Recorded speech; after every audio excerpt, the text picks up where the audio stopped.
Conta um Conto apresenta, de Edgar Allan Poe, A Filosofia da Composição. Narração, Marcelo Fávaro. 1846. Charles Dickens, em um bilhete que agora jaz diante de mim, referindo-se a uma análise que fiz certa vez de Barnaby Rudge, escreveu: a propósito, você sabe que Godwin escreveu Caleb Williams de trás para frente?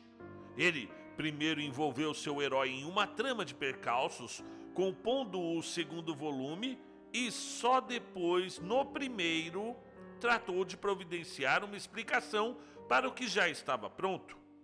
Custo a crer que tenha sido este o exato método de procedimento de Godwin.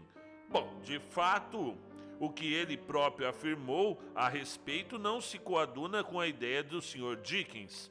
Mas o autor de Caleb Williams era um artista muito prodigioso para não perceber a vantagem de um processo semelhante.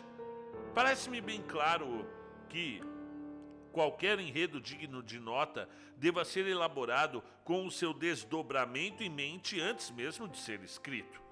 Somente não descuidando do desenrolar da trama que podemos conferir ao enredo um indispensável ar de consequência, de relação causal, fazendo com que os incidentes e, sobretudo, o tom geral da obra contemplem o desenvolvimento de uma ideia. O modo costumeiro de construção de uma história parece-me radicalmente equivocado. Ou a narrativa elabora uma tese, ou é sugerida ao autor por um incidente cotidiano, ou, na melhor das hipóteses, o autor engaja-se para trabalhar na combinação de acontecimentos notáveis que constituam a base de sua trama, desejando geralmente preencher com descrição, diálogo e suas observações pessoais as lacunas de fato ou de ação que porventura possam surgir a cada página. Eu prefiro começar considerando um efeito, mantendo a originalidade sempre em vista, pois mente para si próprio aquele que desdenha de uma fonte de interesse tão óbvia e de fácil alcance. Digo a mim mesmo, antes de tudo, dos inúmeros efeitos e impressões aos quais o coração, o intelecto ou, de um modo mais geral, a alma é suscetível, qual devo selecionar para a presente ocasião? Tendo escolhido um efeito original e vívido, pondero se pode ser melhor desenvolvido por incidente ou tom. Se por incidentes prosaicos e um tom peculiar. Ou o contrário, ou se imprimindo peculiaridade ao incidente e ao tom. Só então busco ao meu redor, ou melhor ainda, dentro de mim, as combinações de situações ou tom que possam me auxiliar na construção do efeito desejado. Sempre imaginei o quão interessante seria um artigo de revista escrito por qualquer autor que quisesse, na verdade, que pudesse detalhar passo a passo os processos pelos quais seus trabalhos alcançaram a forma final e definitiva. O motivo de tal artigo nunca ter sido feito, não sei verdadeiramente dizer. Talvez a vaidade dos autores tenha mais a ver com esta falta do que qualquer outro motivo. A maioria dos autores, sobretudo os poetas, prefere dar a entender que compõem uma espécie de refinado frenesi, arrebatados pela intuição. Tais escritores iriam estremecer diante da ideia de permitir que o público visse o que ocorre nos bastidores, que acompanhasse as elaboradas e vacilantes cruezas do pensamento, os objetivos verdadeiros alcançados somente no último minuto, os incontáveis vislumbres de uma ideia incipiente que demora a revelar-se por inteiro, as fantasias plenamente maduras, descartadas em desespero como inviáveis, as cuidadosas seleções e rejeições, os dolorosos descartes e interpolações. Em suma, as rodas e as engrenagens, o equipamento para a mudança de cenário, as escadas, as armadilhas, as penas de galo, a maquiagem, o figurino que, em 99 casos de 100, constituem o universo do histrião literário. Por outro lado, estou ciente de que não é comum que o autor tenha condições de refazer o percurso que o conduziu às conclusões alcançadas. Em geral, as ideias surgem de maneira truncada, sendo acatadas e esquecidas em igual medida. No meu caso, o relato dos bastidores não me causa repúdio e não tenho a menor dificuldade em recordar passo a passo como construí meus escritos, uma vez que o interesse em uma análise ou reconstrução, por mim, consideradas um feito desejável, independe de um interesse real ou presumido no objeto a ser analisado. Eu não creio que será indecoroso de minha parte expor o modus operandi que empreguei para compor alguns dos meus trabalhos. E escolhi o Corvo, por ser o mais conhecido. Minha intenção é mostrar que nada em sua composição foi acidental ou intuitivo, que o poema avançou passo a passo até ficar pronto com a precisão e o rigor de um problema matemático. Vamos ignorar como irrelevante ao poema em si a circunstância, ou digamos a necessidade, que em primeiro lugar deu origem à intenção de compor um poema que agradasse ao público e à crítica. Começamos então para além dessa intenção. A primeira consideração foi o tamanho.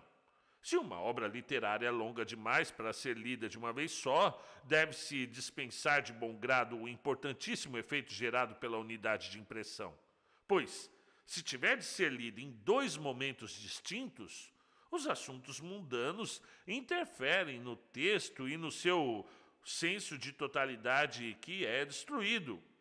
Porém, uma vez que, ceteris paribus, nenhum poeta pode se dar ao luxo de dispensar qualquer atributo que contribua para o progresso do seu trabalho, deve-se avaliar se existe alguma vantagem em contrabalançar a perda da unidade. Eu creio que exista. O que julgamos um poema longo, na realidade, não passa de uma sucessão de poemas curtos, ou seja, de breves efeitos poéticos. É desnecessário demonstrar que um poema só pode ser considerado como tal na medida em que provoca intenso entusiasmo, elevando a alma, e todas as euforias intensas são, por necessidade psíquica, breves.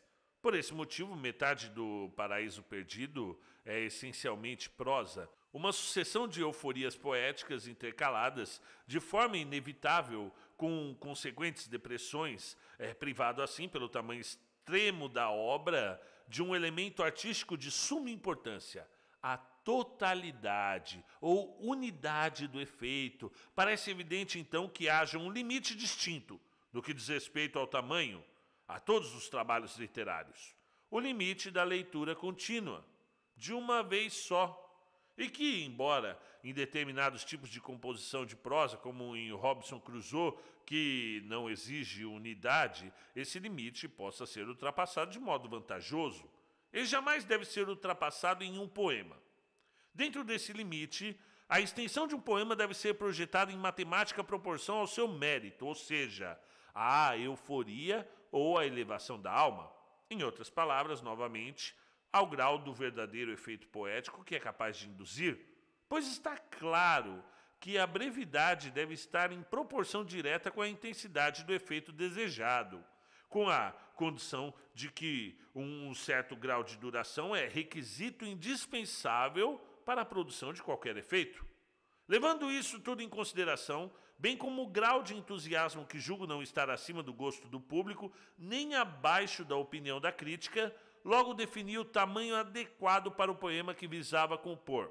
100 linhas, aproximadamente. Ele tem, na verdade, 108 linhas. Minha preocupação seguinte foi acerca da escolha da impressão, ou o efeito a ser transmitido. Durante toda a composição do poema, não perdi de vista em nenhum momento a intenção de torná-lo universalmente apreciado. Eu me afastaria muito do meu propósito atual se me pusesse a demonstrar um ponto sobre o qual insisti repetidas vezes e que, em poesia, me parece de dispensável demonstração, que a beleza é a única esfera legítima do poema. Direi algumas palavras, porém, a fim de esclarecer o que quero dizer com esse argumento, que alguns dos meus amigos insistem em interpretar de modo equivocado. A contemplação da beleza, creio eu, proporciona o mais intenso, elevado e puro de todos os prazeres.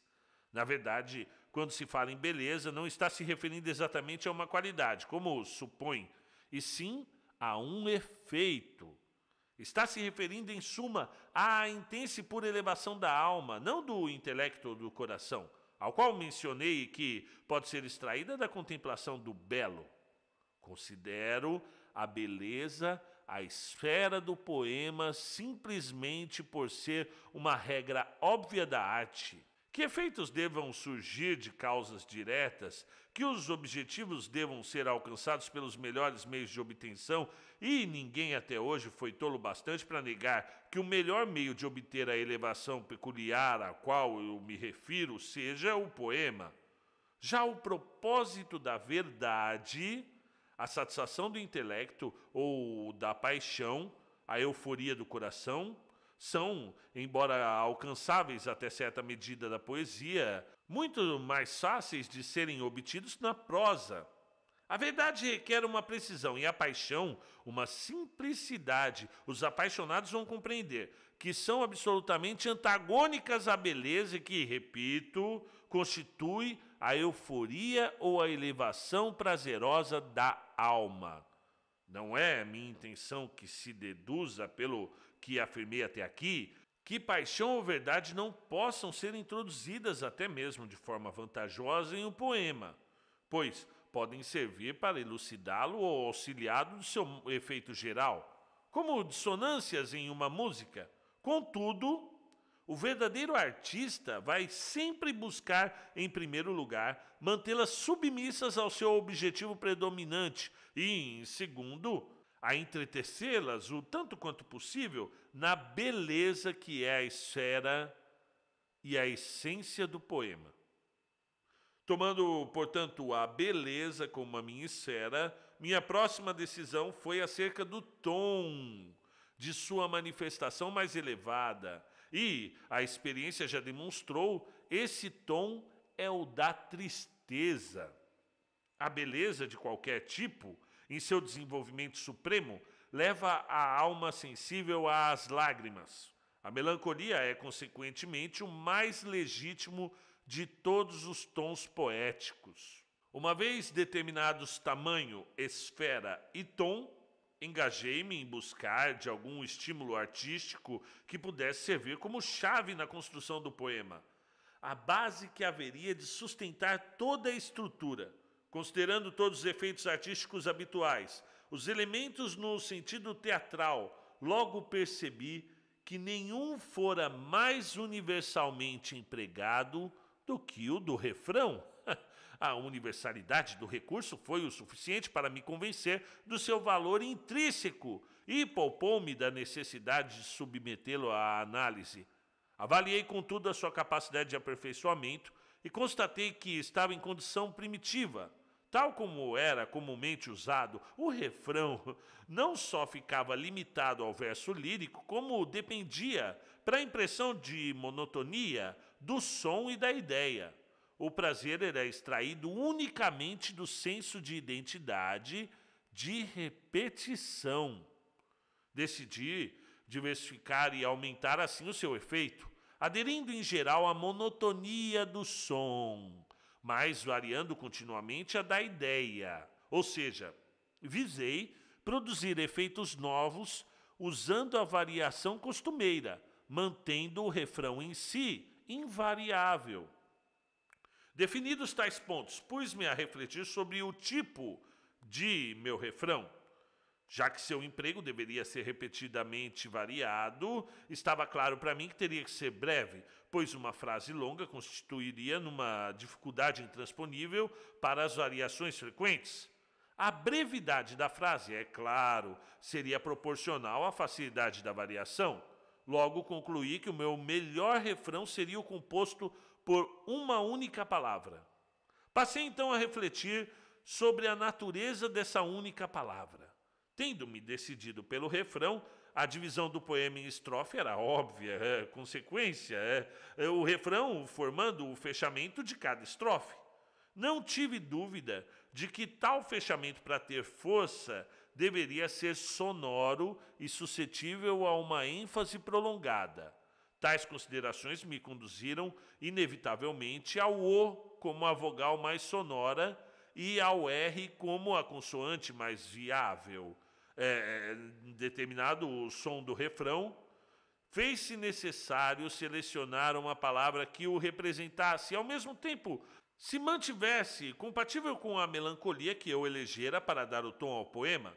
Nessa busca seria impossível ignorar a palavra nevermore, nunca mais. Na verdade, foi a primeira que me ocorreu. O próximo passo foi encontrar um pretexto para o uso contínuo da palavra nevermore.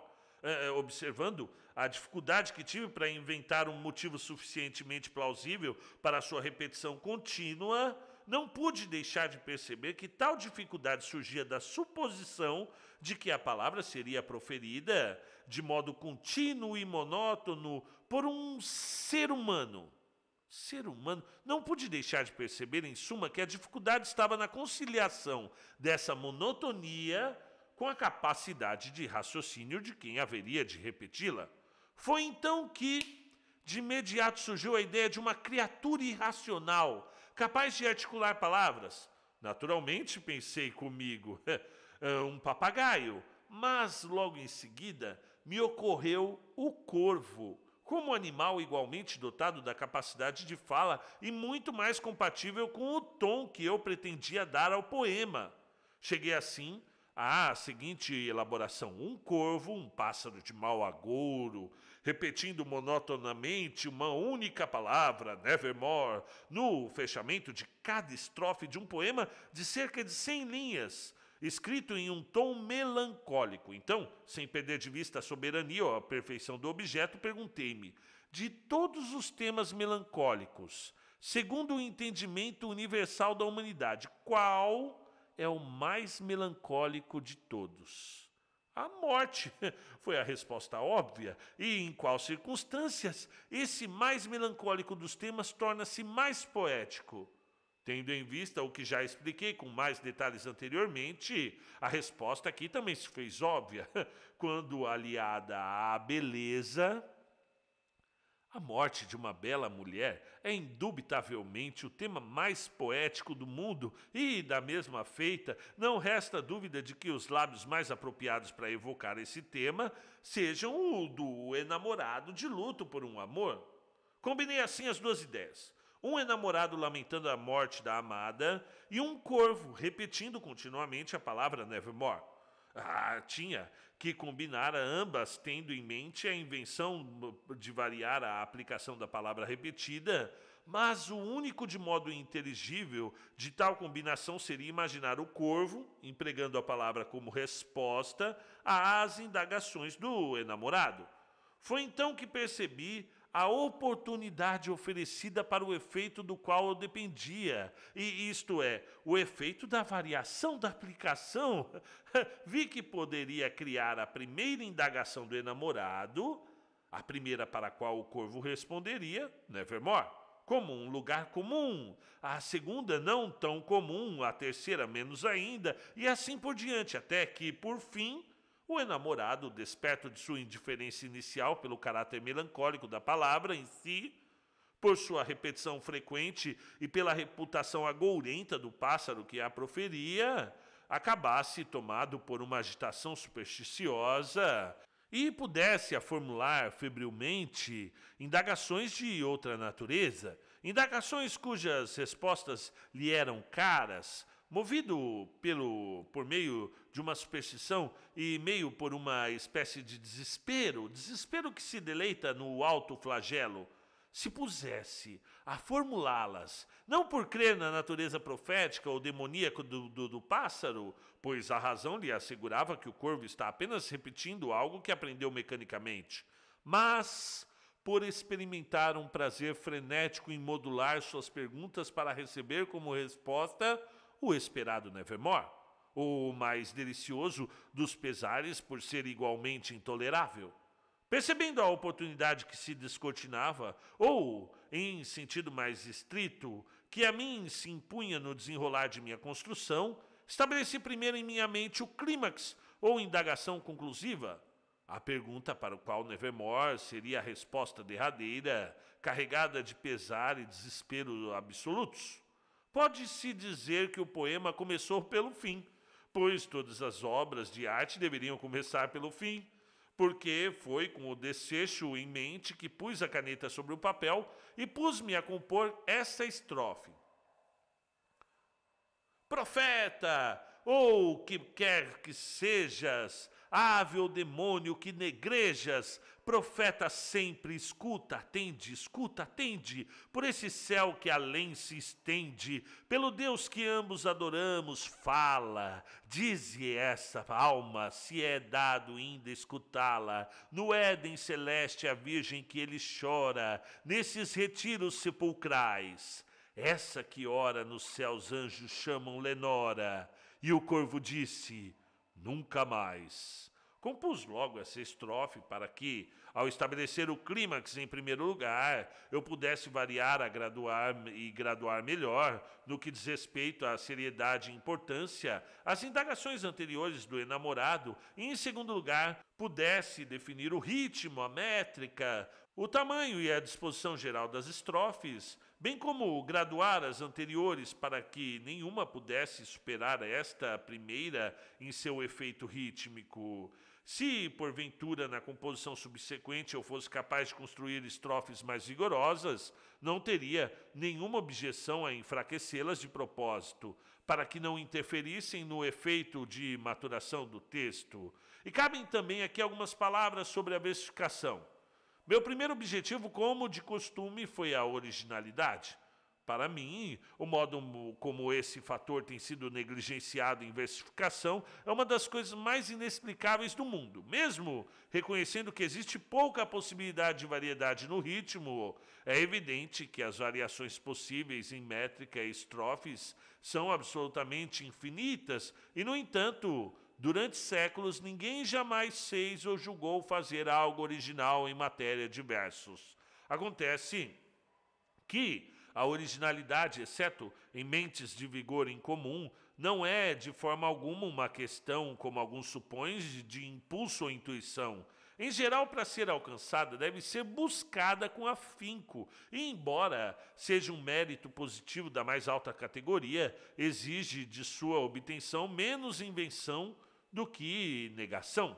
É claro que não busquei originalidade nem no ritmo, nem na métrica em O Corvo. O ritmo é trocaico, a métrica, um octâmetro acatalético, alternando-se com um heptâmetro catalético, repetido no refrão do quinto verso, terminando com um tetâmetro catalético, de maneira menos pedante. Os pés empregados em todo o texto, os troquéus consistem em uma sílaba longa seguida por uma curta.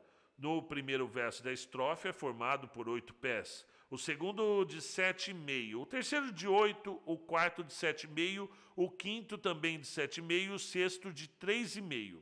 Cada um desses versos, se tomados individualmente, já foram empregados antes. E a originalidade de O Corvo está na sua combinação em estrofes. Nada sequer parecido foi tentado anteriormente. O efeito gerado por essa combinação original é auxiliado por outros efeitos incomuns e novos, oriundos de uma extensão do uso dos princípios de rima e aliteração. O próximo ponto a ser considerado foi de modo a reunir o enamorado com o corvo. E a primeira escolha a ser feita dizia respeito ao lugar, o lugar onde eles se encontrariam. A sugestão mais natural seria uma floresta ou em um campo, mas sempre me pareceu que a restrição de um espaço fechado era absolutamente necessária para criar o efeito de um incidente isolado, como uma moldura em um quadro. Possui incontestável dom moral de manter a atenção concentrada e, é claro, não deve ser confundida com uma mera unidade de local. Determinei então que o namorado deveria estar em seu quarto, um aposento para ele sagrado, graças às lembranças daquela que o frequentara.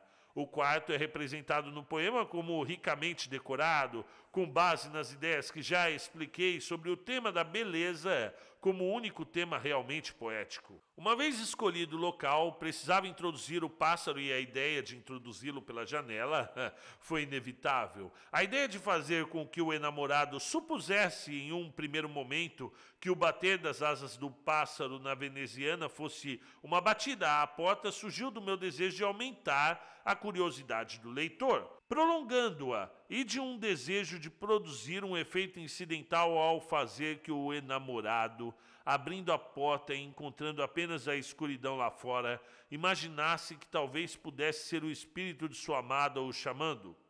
Criei uma noite tempestuosa, primeiro, para justificar o corvo buscando abrigo, e segundo, para gerar um contraste com a serenidade física do aposento.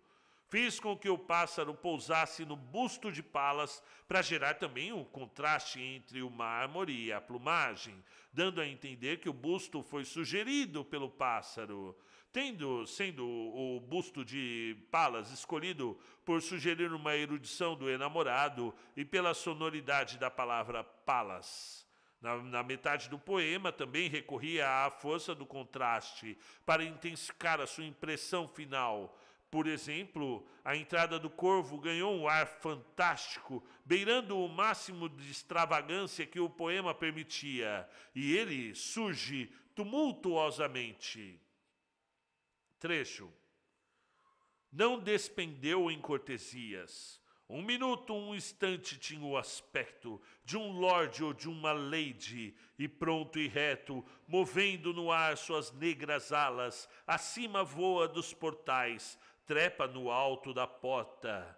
E nas estrofes seguintes, a intenção fica ainda mais evidente. Trecho. Diante da ave feia e escura, naquela rígida postura, com um gesto severo, triste pensamento, sorriu-me ali por um momento, e eu disse: ó, tu que das noturnas plagas vens, embora a cabeça nua tragas, sem topete, não és ave medrosa. Dize os teus nomes senhoriais. Como te chamas tu na grande noite umbrosa? E o corvo disse: nunca mais. Vendo que o pássaro entendia a pergunta que eu lhe fazia, fico atônito, embora a resposta que dera dificilmente lhe entendera. Na verdade, jamais homem ha visto coisa na terra semelhante a isto. Uma ave negra, friamente posta, num busto acima dos portais, ouvir uma pergunta e dizer em resposta que este é seu nome, nunca mais. Uma vez atingido tal efeito, imediatamente abandonei o fantástico por um tom da mais profunda seriedade, tom que abre a estrofe seguinte, posterior à que acabo de comentar, com os versos. Trecho. No entanto, o corvo solitário não teve outro vocabulário, como se essa palavra escassa que ali disse, toda a sua alma resumisse. Deste momento em diante, o enamorado não debocha mais, nem vê mais nada de fantástico no comportamento do corvo. Ele o descreve como infeliz e acabrunhado, e sente o olhar que abrasava, ardendo em seu peito. Esta mudança de pensamento por parte do enamorado visa induzir uma alteração semelhante no leitor, a modular a mente para o desenlace, que se apresenta da maneira mais rápida e direta possível. Com tal desenlace preparado, com a resposta do corvo Nevermore à pergunta final do namorado, e se ele encontraria sua amada no além, o poema, em sua fase óbvia de narrativa simples, atinge a conclusão. Até então, tudo obedeceu aos limites do possível, do real. Um corvo, tendo aprendido mecanicamente uma única palavra, Nevermore, e escapado do seu dono, é levado pela violência de uma tempestade a buscar abrigo à meia-noite em uma janela onde a claridade ainda reluz, e é a janela do quarto de um estudante que se ocupa em parte com a leitura de um livro, em parte sonha acordado com sua amada, já falecida. O bater das asas do pássaro abre o caixilho da janela e ele pousa no local mais conveniente, longe do alcance imediato do estudante, que parece divertir-se com o incidente. E o comportamento singular do visitante pergunta de maneira de brincadeira e sem esperar dele uma resposta: o seu nome? E o corvo responde com a sua única palavra costumeira, nevermore, uma palavra que se encontra eco imediato no coração melancólico do estudante, que algumas elucubrações provocadas pela ocasião novamente se assusta com a repetição da palavra nevermore. O estudante desconfia em entender do que se trata, mas se vê impelido, como já expliquei, pela sede humana, por tortura auto-infligida, em parte por superstição, a propor perguntas ao pássaro em busca do pesar mais prazeroso, contando com a resposta de sempre, nevermore. Com satisfação levada a extremo dessa tortura, a narrativa no que denominei sua fase mais óbvia chega a um desfecho natural e até então sem ultrapassar os limites do real. No entanto, em temas assim trabalhados, por mais habilidade que se tenha e por mais vívido o escopo de incidentes, resta sempre uma certa rigidez ou nudez que repele o olhar artístico. Dois aspectos são invariavelmente exigidos. Em primeiro lugar, uma dose de complexidade, ou melhor dizendo, de adaptação. E em segundo, uma dose de sugestão. Um significado oculto, ainda que indefinido. Esse último em especial é o que confere à obra de arte a riqueza, tomando emprestado um termo forçado, que gostamos de confundir com o ideal. É o excesso do significado que deveria ser apenas sugerido, tornando explícito o que deveria ser insinuado, que transforma em prosa e das mais rasas a suposta poesia dos supostos transcendentalistas. Com tais reflexões em mente, acrescentei às duas estrofes derradeiras do poema o seu caráter sugestivo, permeando toda a narrativa que as precedera. O significado insinuado torna-se aparente nos versos. Trecho: tira-me ao peito essas fatais garras que abrindo vão a minha dor já crua. E o corvo disse: nunca mais. Cabe observar que as palavras ao peito constituem a primeira metáfora do poema, junto com a resposta nevermore. Elas predispõem a mente a buscar uma moral em tudo o que foi narrado anteriormente. O leitor começa a enxergar o corvo como emblemático, mas a intenção de torná-lo emblema de uma recordação penosa e eterna só é descortinada nos últimos versos da última estrofe. E o corvo aí fica, ei-lo trepado no mármore branco lavrado da antiga Palas, ei-lo imutável, ferrenho, parece ao ver-lhe o duro senho, um demônio sonhando, a luz caída do lampião sobre a ave aborrecida, no chão espraia triste sombra, e fora daquelas linhas funerais que flutuam no chão, a minha alma que chora não sai mais, nunca, nunca mais.